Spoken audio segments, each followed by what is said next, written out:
OncoScreen and OncoDir are two ongoing research and innovation projects under the umbrella of Cancer Mission of Europe. Starting by OncoScreen, I would say that the project has the overall aim of enhancing colorectal cancer screening and early detection. So it combines several diagnostic techniques and digital tools, while the emphasis is placed on providing non-invasive, cost-effective, and easy-to-use solutions. It is a large consortium of 38 partners coming from 16 countries, coordinated by the company Exus AI Labs, and our team is a technical coordinator of the project, and we also contribute to the development of AI-enabled digital tools.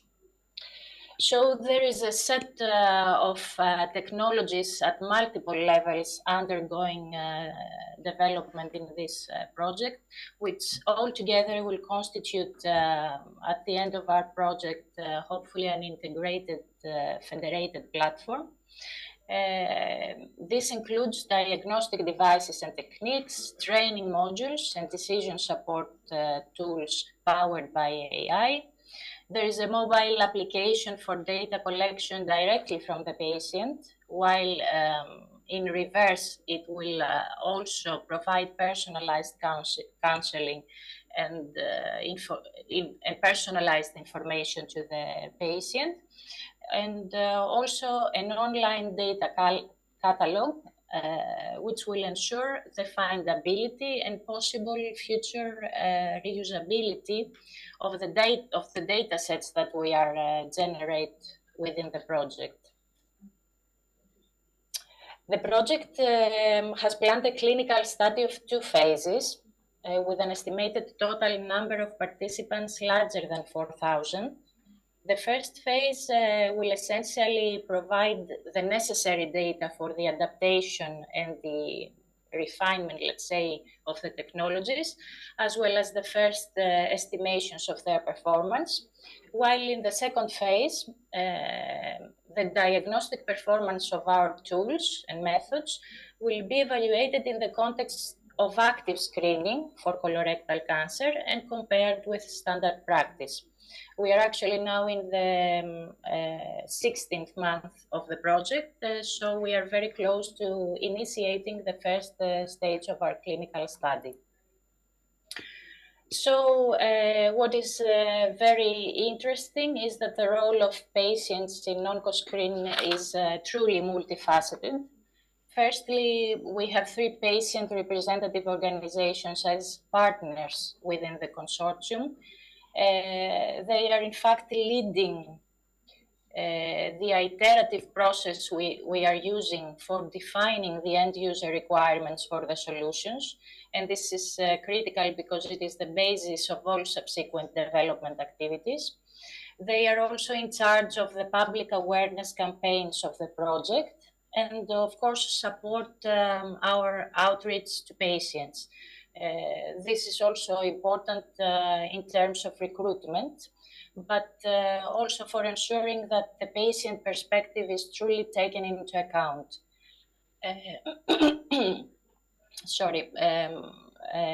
Patients also contribute actively in the production of training material within our project and the evaluation of the proposed solutions.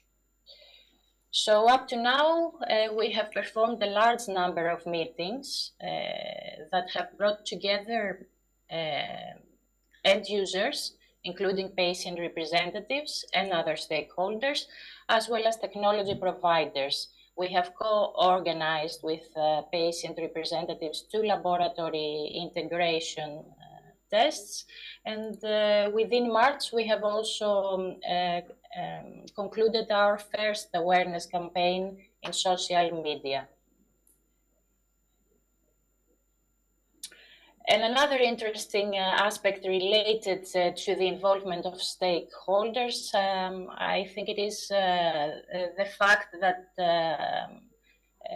European research projects now try to embrace open innovation methods and encourage this multidisciplinary collaboration and co-design.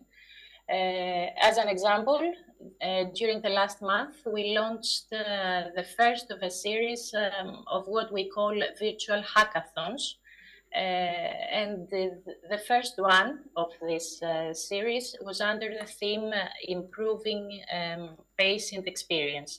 So we invited interested parties to submit practical innovation ideas, responding to three main challenges you can see there, unfortunately in Greek. The lack of communication and information flow between healthcare providers and patients, the lack of personalized patient education. We would like to empower patients with a better understanding of their treatment journey, and also the lack, perhaps a limited awareness of the importance of early detection. These living labs are organized by the Lithuanian University of Health Sciences, which is an IT health hub, so it has a lot of experience in fostering innovation, and the winners among the parties who will submit ideas to our hackathon will gain mentorship and practical support to develop their ideas further. Now moving on to the Oncodir project, the focus now is on colorectal cancer primary prevention. The consortium consists of 27 partners. I should stress that out of those, 16 represent end users. The project is coordinated by CERT, and our group is again the technical coordinator. So the main goal in the case of this project is to develop evidence-based and cost-effective primary prevention programs.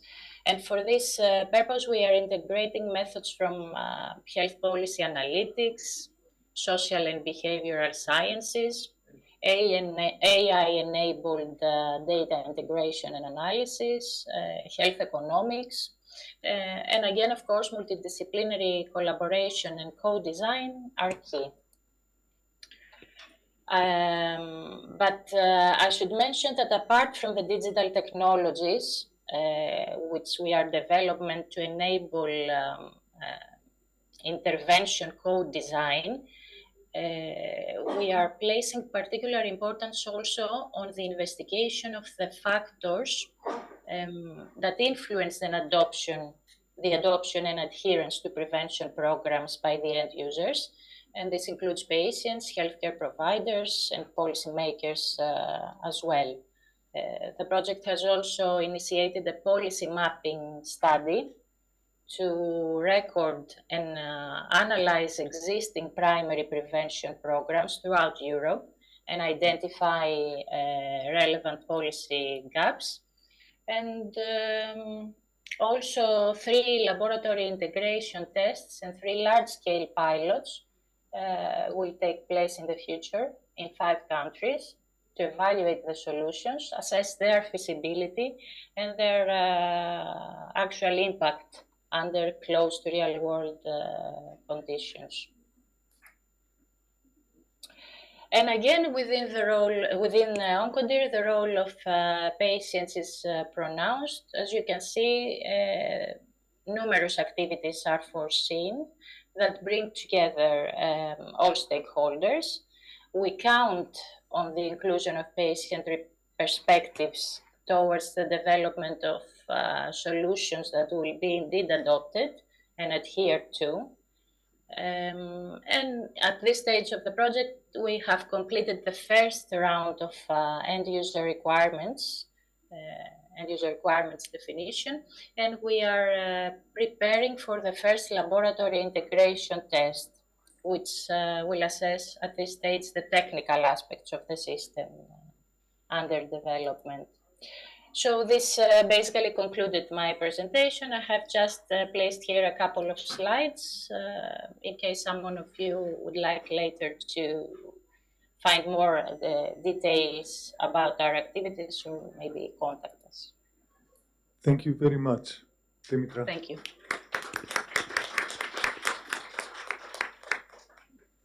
I think that we have crossed our time limits. I'm not really sure, let's say, if we have time, but a short discussion. Okay. Well, I think that we have a repeated motif here. The challenge of including patients and hospitals, which are currently under pressure. They are always under pressure, but I think that this has been identified as a key issue the last 5 years or the last 4 years after COVID. So I would like to ask the opinion of Stella. First of all, Stella comes from the Regional Health Authority, so she has another. She's not directly a researcher, so she has another point of view of how difficult it would be to engage in terms of administrative and managerial aspects. So, Stella. I'm going to refer to earlier joint actions back in 2015, where everybody was asking why a regional health authority that is a public sector that is responsible for health policy issues, why to get involved in such actions. So you have to answer that the experience from academia, the research, the experience in educational field, in research field or other issues, could be applied to the public sector, to the hospitals, actually to give advantage to the patients through the public sector, only if the personnel, the officers, the managers from the public sector, the directors, the Ministry of Health actually has a plan, has a dream, that is that the innovation should serve the patients. It's very difficult. You have to spend many hours. You have to spend many hours to convince the healthcare professionals and your colleagues actually that it is worthwhile to work in these actions, in these projects, in this even in a research field. And it takes time to convince the academia to be patient with the public sector that actually has the patient in front of him. So you have to find the right person in the right position, beginning from the administrative staff, from managers, doctors, clinics, patients. And I'm actually going to refer to what Dr. Sigelakis said a few days ago, that during the pilots, in all the countries, in the 10 countries that participate in our joint action, you have to convince the patients and everybody that is working that, okay, we test the tools, we test the telemedicine tools, just to give a small piece, a very small input to the improvement of the quality of care, in order for the next years and next decades to see the difference in the next generation maybe. So you have to be very strong and to have a leader.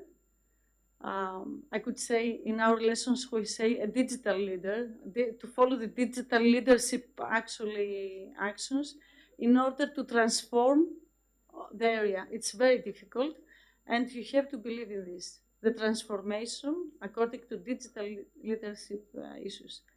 And when back in 2015 we had our first joint action, I could not imagine that today, in this joint action that actually has the patient association, not only from Greece, from Cyprus and other countries, we could actually be able to offer something to the patients. Our first joint actions were theoretical requirements, literature reviews, papers, documents, but now it seems that it is very ambitious that we have actually to offer something to the patients. Thank you. I hope you don't mind me asking a more technical question. This is a panel of engineers. So I would ask Christos, since he works a lot with machine learning, I know there is a little debate about how explainable AI should be and how easy it would be to have it explainable or not, or how useful it would be to have it explainable or not. I have seen doctors and patients asking it to be explainable in order to be able to use it and to be able to trust it. But I have also seen doctors saying that I don't know how drugs work. If this thing works, I'm fine with it. Don't get me started on trying to understand statistics or whatever. I'm a doctor, I don't know how paracetamol works, but I give it for 40 years now, so it's okay with me.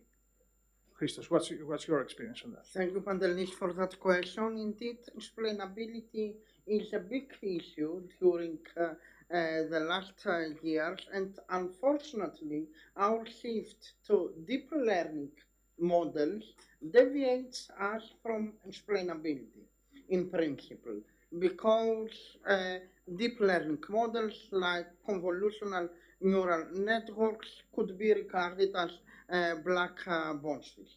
On the other hand, the most traditional machine learning tools, like for example decision trees, are explainable inherently.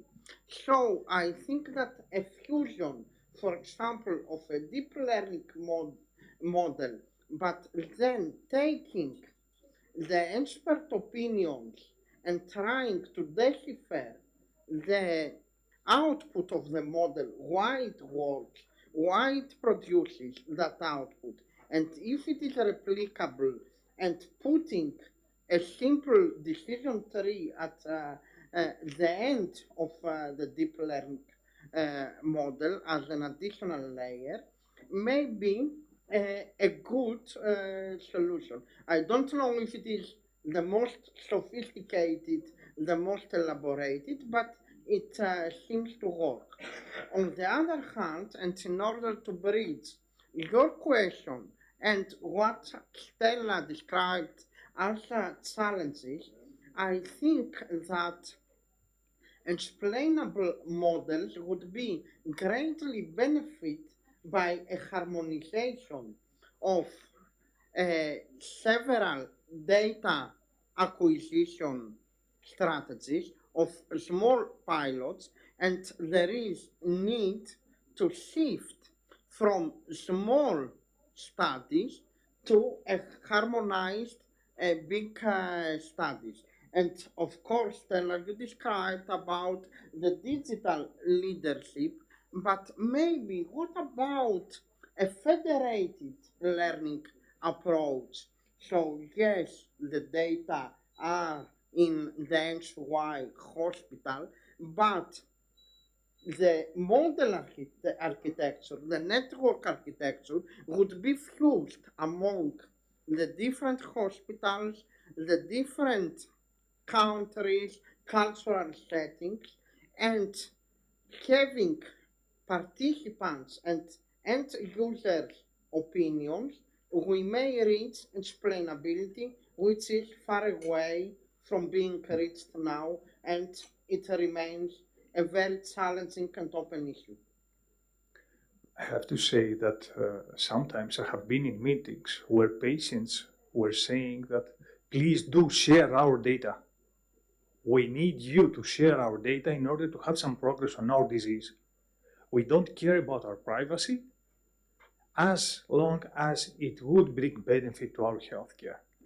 So there are a lot of issues when trying to applying other federated or whatever you say, machine learning models or whatever data processing technique. I was impressed to see, Dήμητρα, that you are planning to have a clinical study with 4,000 participants. I have the experience of organizing 2 clinical studies among 5 European countries, and as an engineer, it was a nightmare for me. It was a nightmare for our team. I would truly like to hear what you have to say based on your experience on that. Yes, I will definitely underline that there are a lot of difficulties. This was true also in actually all the previous research projects that included clinical studies.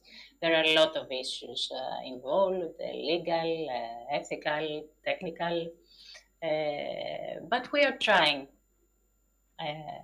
I believe this is the most important thing. And also there are several initiatives at the European level nowadays that I believe will improve the situation in the future by putting emphasis on the creation of European data spaces, the standards for interoperability and for connecting all this wealth of information that is now not available for further research. Yeah, I think I am optimistic on this. Maybe we are moving slowly, but we are moving. Thank you very much. I would like to ask from the audience, if somebody has to comment on how, in your opinion, I mean, you have perhaps a better perspective in terms of patients. So how do you think that AI should be validated? I mean, would a patient care for explainability? Would a patient care to validate an AI algorithm? Would it make sense? I can see Lars raising his hand.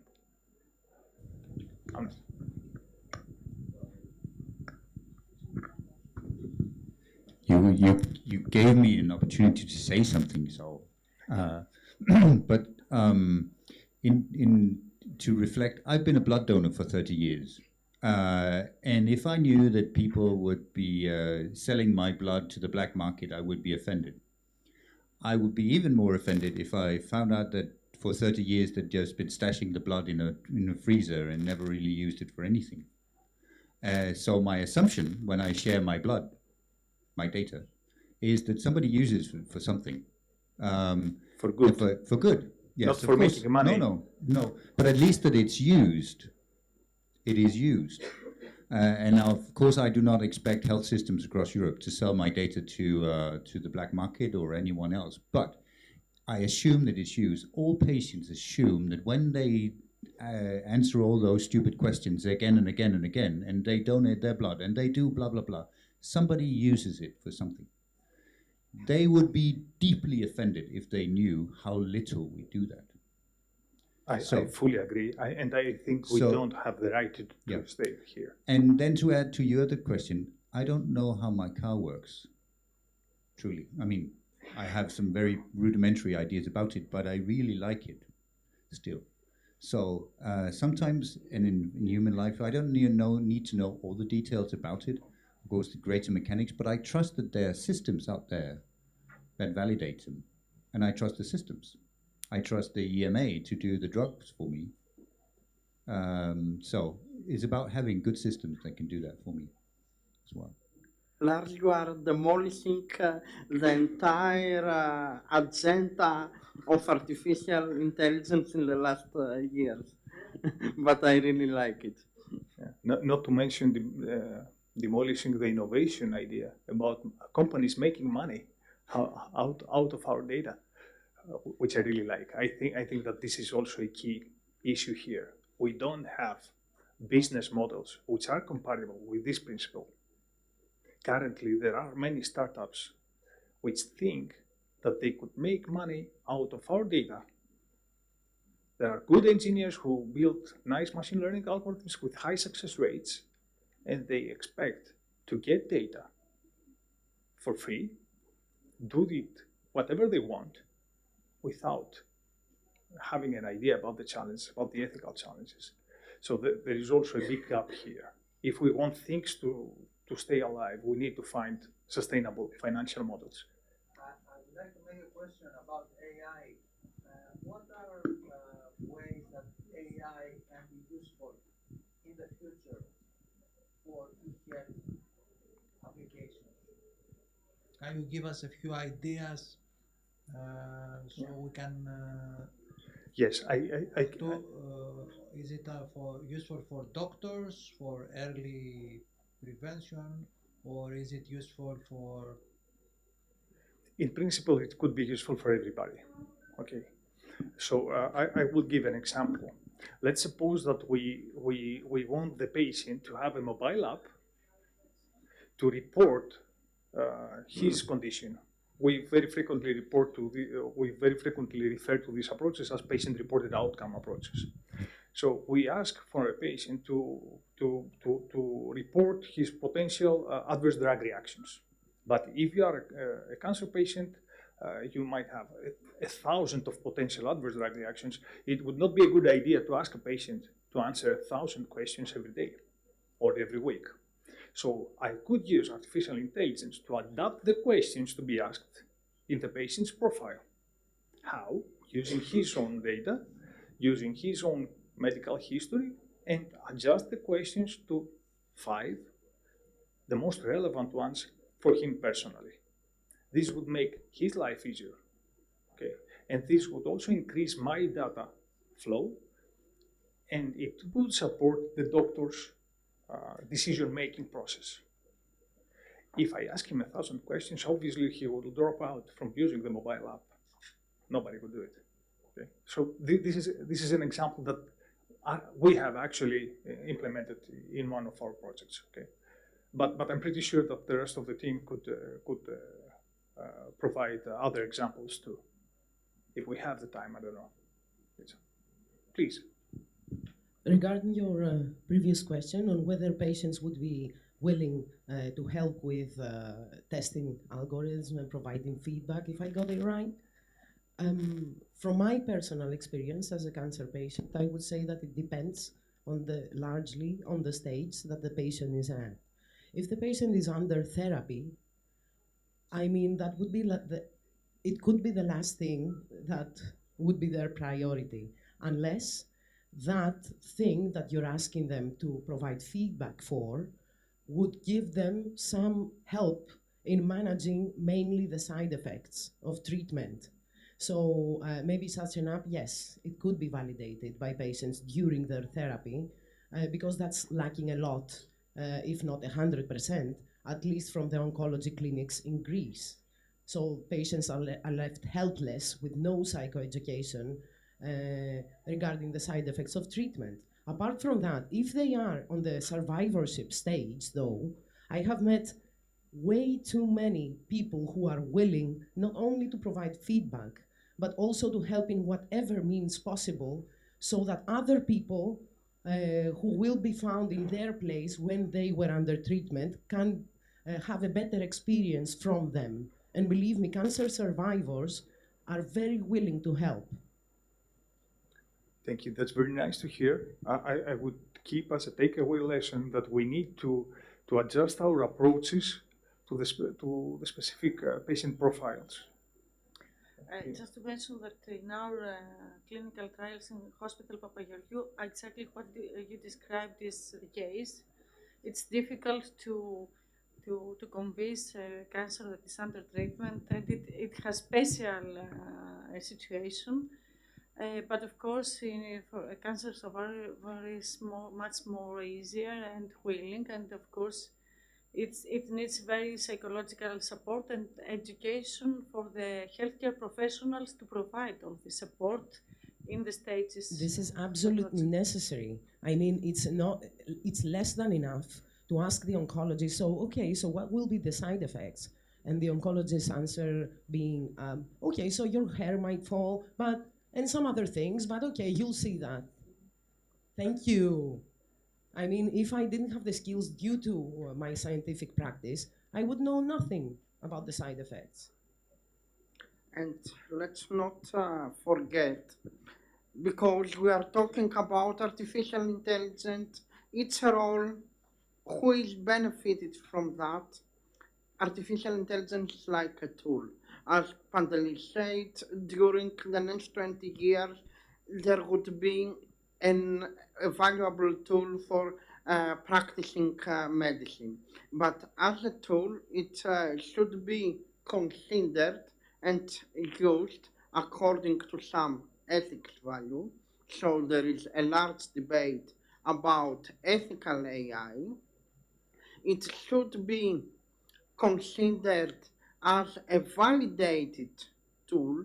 So every time that I put the X, Y parameters, the result should be replicable, if not the same, and it should be explainable and inclusive all the patients, because you know that if I train my model to specific patients, the AI will learn about those patients, and then it would be biased to that patients and would probably neglect some minority clusters.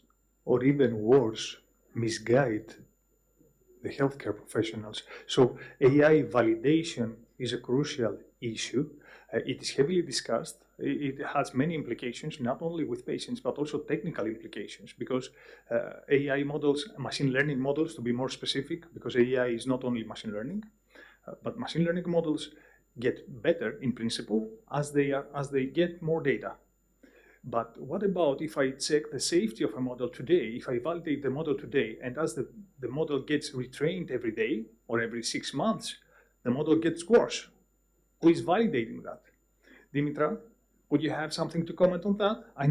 I know, for example, that in drug safety, which is my special domain of research interest, there is pharmacovigilance. When a drug gets certified for being okay, for being safe, it gets out on the market, but it does not, it's still monitored. Then a big monitoring process starts. But this monitoring process was enforced by law after big tragedies. There are many thousands of people who died because the monitoring of the drugs was not right. We need to prevent this from happening with AI, because this risk is there. But the big question is how we could do AI vigilance. Dimitra? So this is a really interesting comment. To be honest, I haven't till now formulated in the way you put it. It is very interesting. I believe that within the framework of all these initiatives about formalizing the AI best practices, guidelines for trustworthy AI, and all these initiatives in the context of which there is a very active, very intense activity at the European level specifically, and gradually at the national level, this should be definitely taken into account. Please don't get me wrong. Things are not solved, not in the United States either. Okay, so I can say that this is a public debate also in the United States, how national AI validation infrastructure should be set up. So there is a long way to go before even suggesting that AI could be used in real world settings for patients. It's too risky for now, if you ask me at least. I think we can conclude the session. Thank you very much, everybody, for the very nice discussion. Thank you.